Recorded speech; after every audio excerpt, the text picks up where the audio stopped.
Hello. Well, it's that time of year again, isn't it? When it's time to collect leaves. And this is my favourite place to collect leaves because there's so many. I've already collected quite a few from the top of the road. And it's a good place to collect them because not many cars pass up this way. It's only the cars go into a few houses around the corner. And that side of the road, that's where people walk their dogs. There's no pathway this side. So not many dog walkers walk this side. So I've got my leaf collecting kit. Now I used to use these leaf grabbers and these are really handy, but my back used to ache bending down picking up the leaves. So this was a game changer for me last year and I've already started using it this year. It's a folding up rake. So when you're not using it, it folds up and puts away. You can put it away anyway, you know. So you just loosen the clip and then as you push it down, so it spreads out. So you can have it as wide or as narrow as you like. So I do it about by there. So there's less chance of the leaves to slip through then. So you just tighten it up and extend the handle. And then you just twist to tighten it. So as well as that, I've got my pop-up bag and this is another game changer. It's a bag, but it's got a lip on the bottom. I'll show you now. There we are. It's flat on the bottom, so you can sweep the leaves into the bag. So I'll show you what I mean now. So what I do to start off with, I just get the rake and stand on the bag either side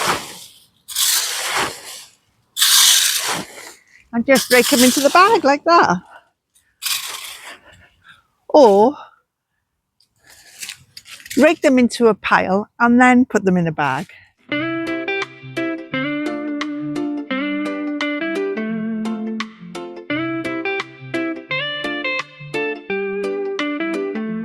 In the garden where the leaves fall down, we gather round to clean up this town.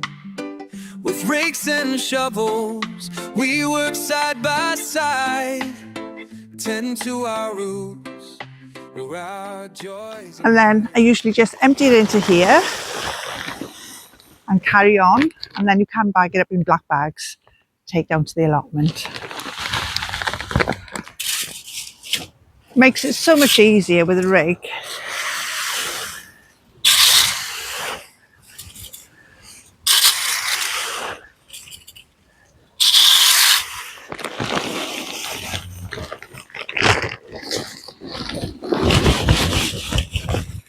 Then once it's full, I just pop over a black bag.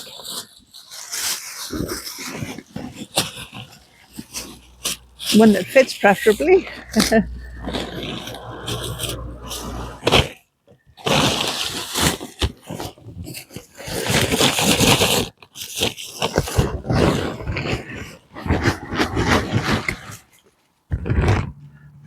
Yeah, just empty it into your black bag like that and tie it up ready to go to the allotment. Now you can leave it in black bags, but put some holes in there, especially at the bottom so the worms can climb in there. And you can pop that on your allotment to rot away like that, or put it in your compost heap or a designated area for your leaves. So we'll be looking at that when we get down to the allotment. Now this is the messy area of the plot, the bit that's hidden at the back of the plot. But it all needs a good sort out. So it's going to probably take a full day for Dirk and I to sort this out. This is all old wood here that needs to go to the recycling centre, because underneath here is this crate, is this metal crate, and this will be perfect to put all those leaves in that I've been collecting. So I'll leave them in the black bags for now, but as soon as this is done, we can pop them in here with the cover over the top so it don't blow away and leave them to rot down. because there's no room in the compost space. This is where we're making all our compost. Now these three are full up. Now the idea was to have 2 leaves. So these 2 are going to be leaves and those 2 for the compost. But we were making so much, putting so many scraps in here and weeds and whatnot that we'd run out of space. So I put the 2 leaves into one, and let me show you why I'm collecting leaves, because it's already starting to break down. Some of it is 1 year old, some of it is 2 year old, and I've mixed them together. Like I said, I put the 2 into one, and we're having some lovely stuff already. Come and have a look at the leaf mould. So this is why I'm collecting leaves, and look, it's lovely stuff. That's really nice. It's breaking down lovely, this is. And I mean, you could use this already as mulch on your beds. Well, another year or 2 and this will be lovely compost. I mean, you could use this already and mix it with your compost. And it's free, because these days, you know, it mounts up when you're buying all this compost, doesn't it? So it's well worth saving leaves if you can. Well, we've just had a heavy rain shower, so I thought I'd pop in the polytunnel and just do a quick job before I go back outside again. So I've decided now to pull the nasturtiums up away from the sweet potatoes. They're not going to survive much longer now in the polytunnel. The leaves are starting to go a little bit manky, for want of a better word. So the sooner I take the nasturtium leaves off there, the better. Give them a little bit more chance to feed those sweet potatoes, if there's any underneath, of course, before they die back, and then I'm ready to harvest them. So the temperature at the moment is dropping to about 3, I think it is, on the temperature gauge, 3.1, and the highest temperature in the day has been 13 degrees today. So I need to give them a little bit more chance to grow that much more bigger. So let's do that now then, and then we can head back outside.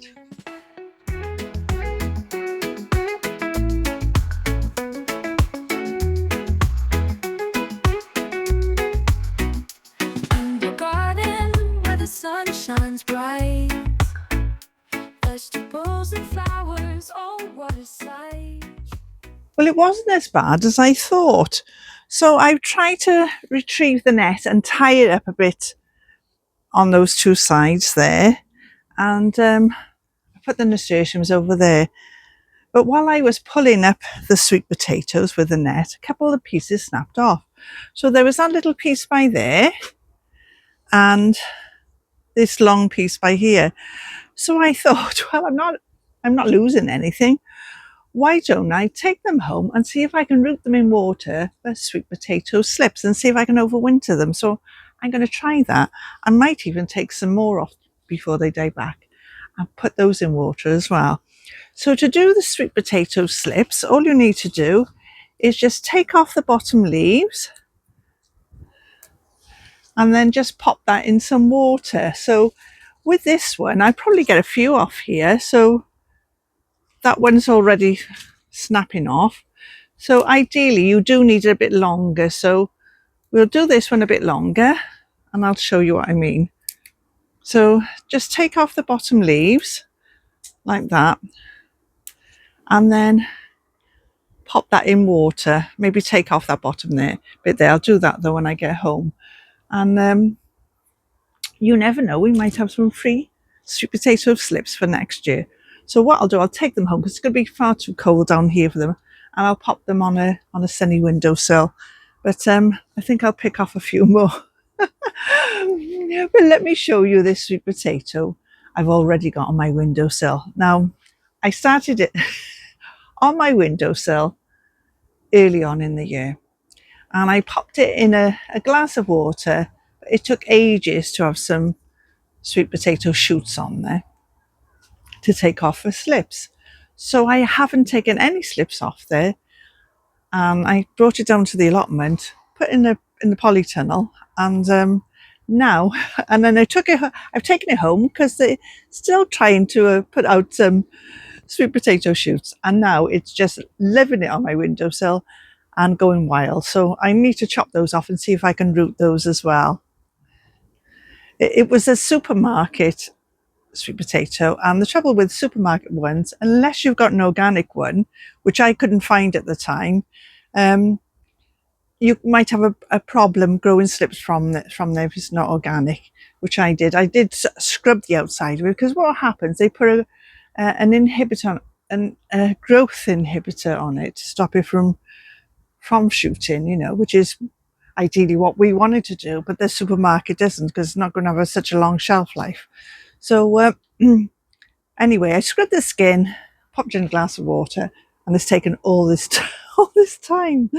Right, I might have another little one off this long shoot, and it's worth a go anyway. I've got nothing to lose. I might just pop it in a glass of water. I wonder if I get another one off that. Maybe not. There's another little one there. Now, overwintering is going to be the tricky thing, because it's not really the right time of the year to do this, but I do like to experiment, so you never know. Might work, but if it doesn't, I've not lost anything, have I?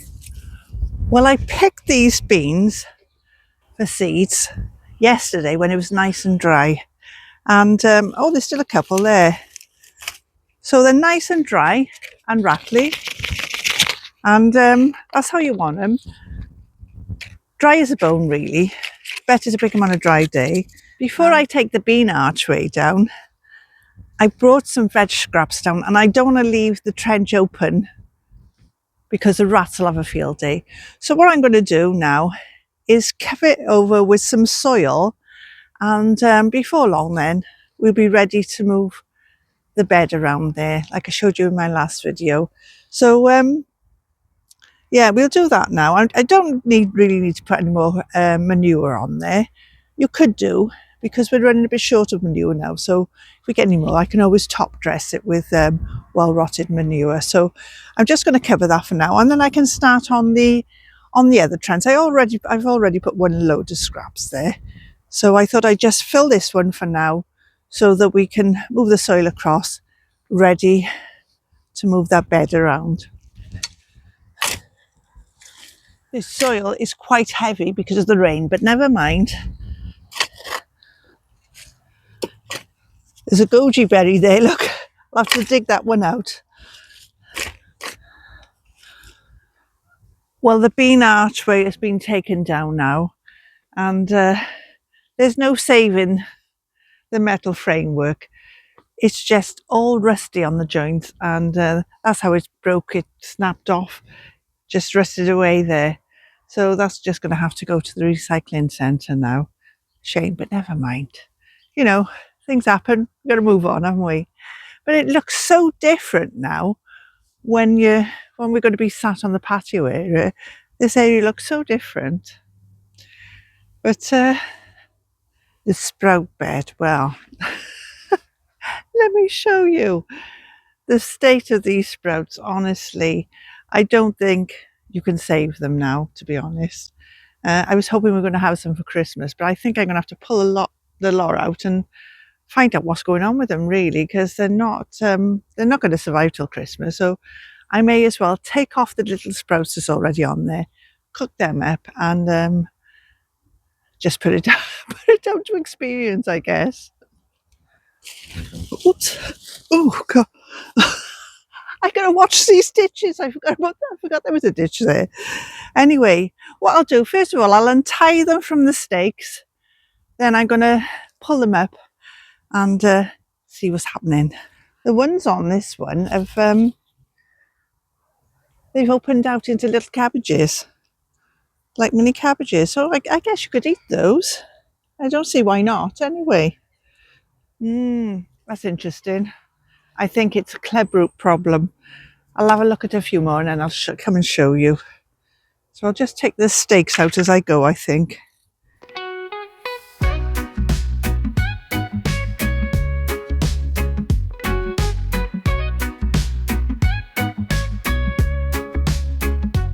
Out in the sun, where the flowers bloom, me and Linda I'll bring you in now and I'll show you.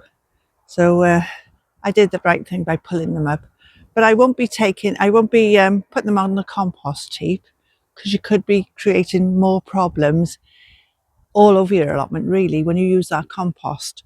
So I'll be taking these home and I'll sort them out there. So never mind, just one of those things, isn't it, you know?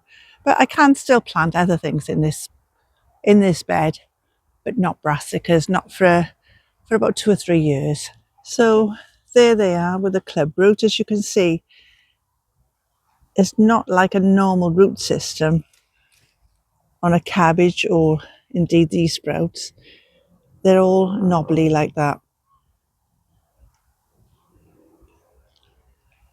Looking over from the patio area, it certainly looks very different now, and a lot of the flowers are finished. We've still got a few here on the patio area, but hardly anything at all now.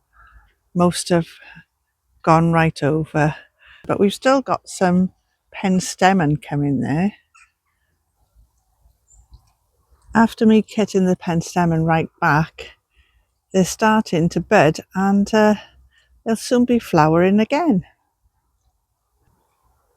This plant here is a perennial nasturtium, and it does seem to flower very late, and there's a flower on the nasturtium there. With the weather becoming a lot cooler, it's time now to move these dahlias into the polytunnel. There we are. I'll just pop these down in the corner and just let them dry out then, and they should overwinter fine. They will die back with the cold, but that's all I did last year, and they come back lovely again this year. You can cut them down if you wish, but I'm just going to leave them like that for now.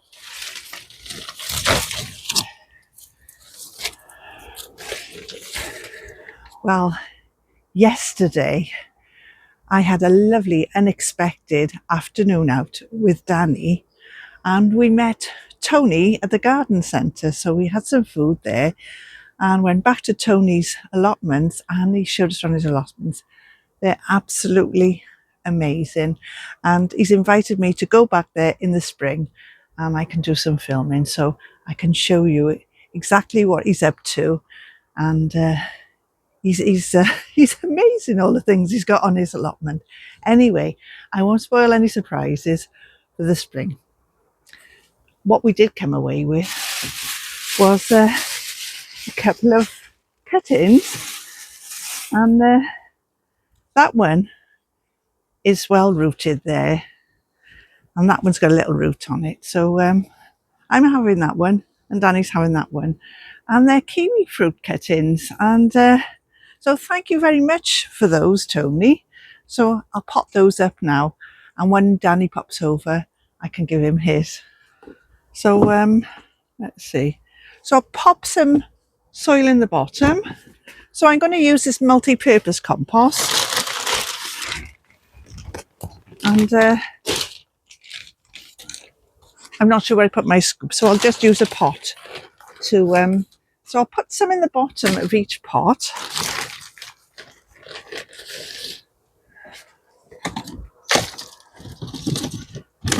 Like that. So with this one, I'll just pop the cutting in like that, and actually I'd use the rest of this compost here, and I'll let the roots find their own way down, and just pop some compost on the top. And if I press it down firmly, and it'll allow it to stay upright.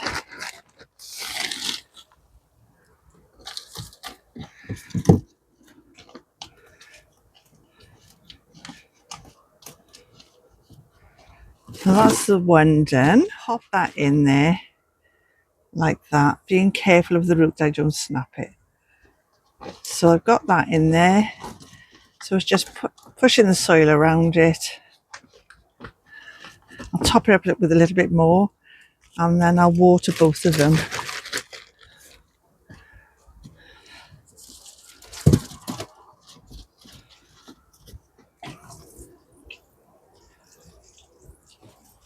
So when Danny comes over, I can give him his, and I'm expecting him in a little bit. I think he's going to pop over for a cuppa later.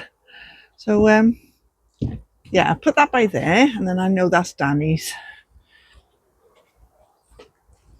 In my last two videos, we've been trying to get the permanent marker off these plant labels, and I found the cheapest plant labels are the worst to get off permanent marker. Well, I tried Sif cream cleaner on there. A little bit of success, but not very good, to be honest. And last week was hand sanitizer, which didn't work. I think you need a higher percentage of alcohol in that. And rubbing alcohol was quite successful, although you did have to rub it a few times.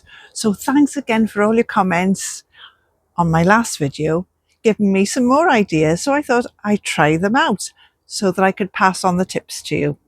So the first one is a magic eraser. Now it's like a sponge.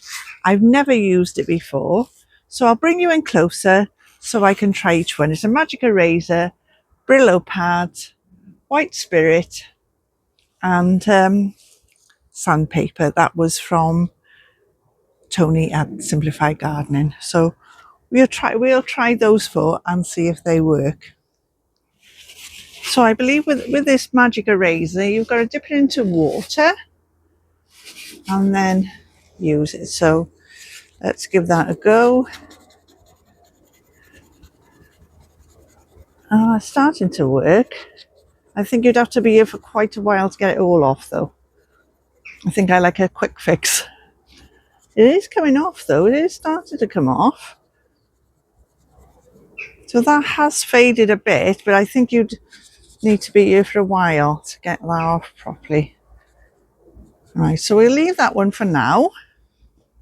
Right, we'll move on now to the good old-fashioned Brillo pad.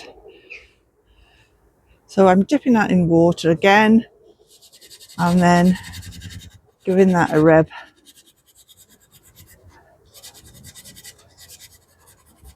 Again, yeah, it's working, it's fading it, but again, I think you'd have to be carrying on with that for a while.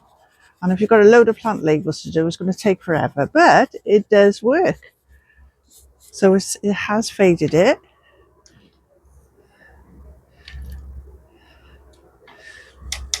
There we are. See, it's faded it. You could write over that, but you'd have to keep going a bit longer for it to work better. So I would say that the Brillo so far is better than the magic eraser today. So, I've got that one a bit wet. I don't have any of these wet, I don't think.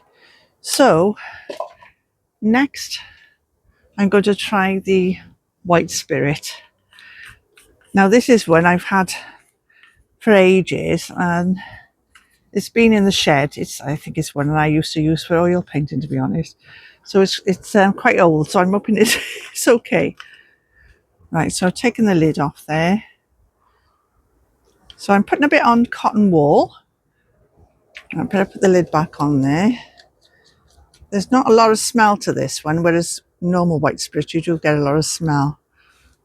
Right, so we'll try this one next.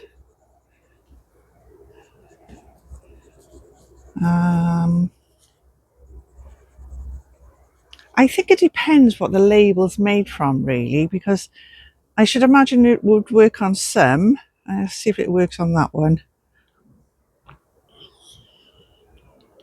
No, it's not really doing anything. It could be that this white spirit is it's years old, so it might have lost its strength now anyway. So that's not really a fair test, I guess. All right, just pop that there for now. Give my fingers a little wash in that water, and then I'll dispose of that after. Now next we're going to try the sandpaper. Now I couldn't find a thinner sandpaper than this, so I should imagine a finer one would be better, to be honest. So we'll have a look now. So we're on there. Oh yeah, that definitely works. Obviously it takes the plastic off with it as well, and a finer sandpaper would definitely be better.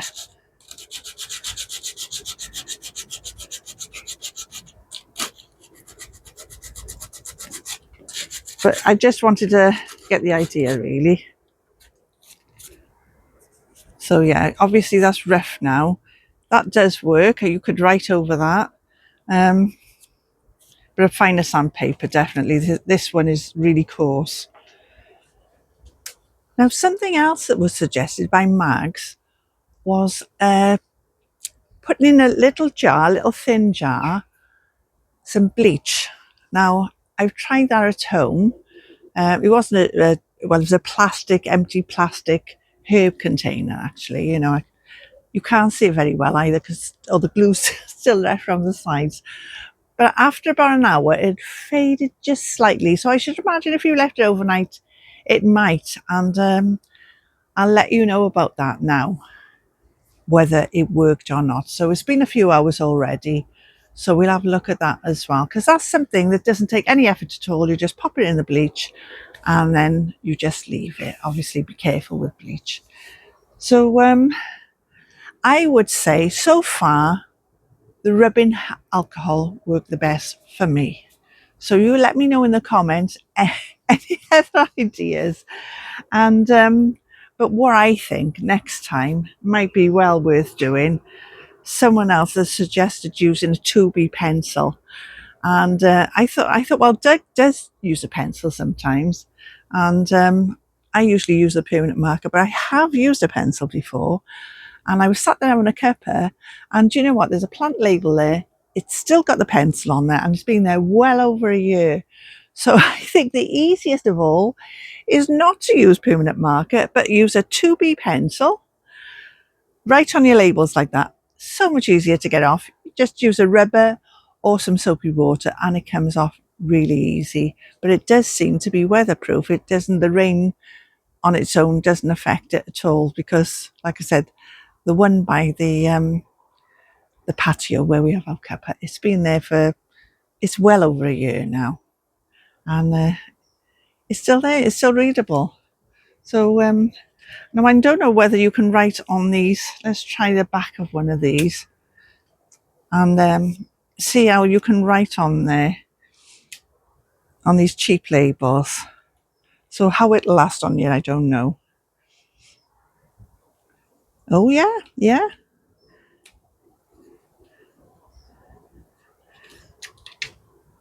There we are. I've just written on the back of that label with a 2B pencil. Yeah. I've just written sweet peas on there, and you can see that as plain as day. I suggest using a 2B pencil and not a permanent marker at all. And you can pick up a 2B pencil cheap enough, you know. So seems to work a treat. You can, of course, make your own plant labels from yogurt pots and cream pots and pot noodle pots, and that's easy enough to do.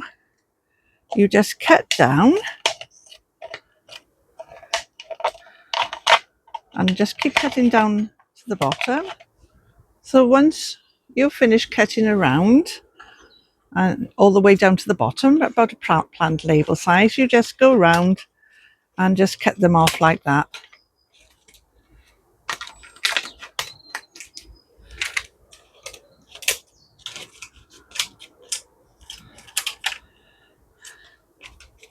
And then you've got your plant label there, because it's blank on the other side. So easy enough to do, and of course that's free as well. So I'll show you again. Just cut down right down to the bottom, about plant label size. And once you've done that, you just cut round. You can put a point on these if you want to, but they'll go in the soil anyway, as long as your soil is not too dense. So there we are, 3 plant labels. While I'm in the polytunnel, I thought I'd pot up some of the Calabrese broccoli, and they've come up lovely. So there they are, and they're ready to pot on now. So I filled up some pots, and I didn't have my dibber in the polytunnel. So save me going back onto plot 1. I've used my scissors to make a hole in them all, and then I'll show you how I prick them out and how I pop them on. Right, so I wouldn't normally use my scissors to do this.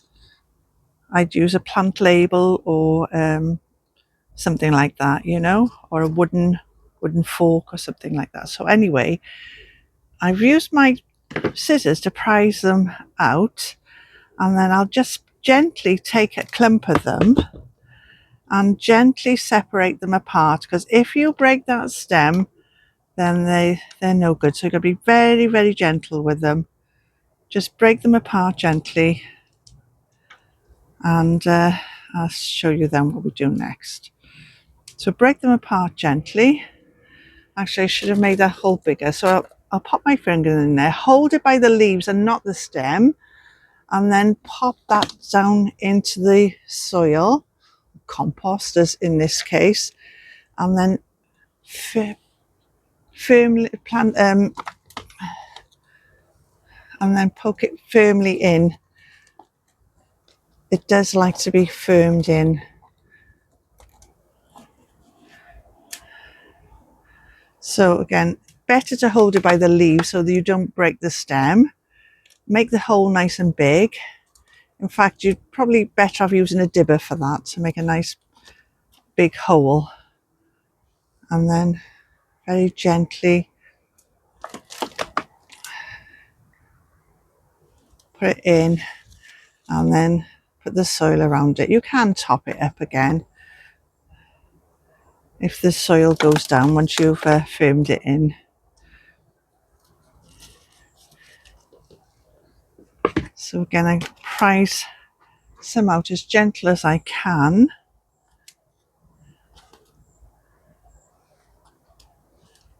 So we've got 1 for that pot. So I'll just do another, show you another 6 here.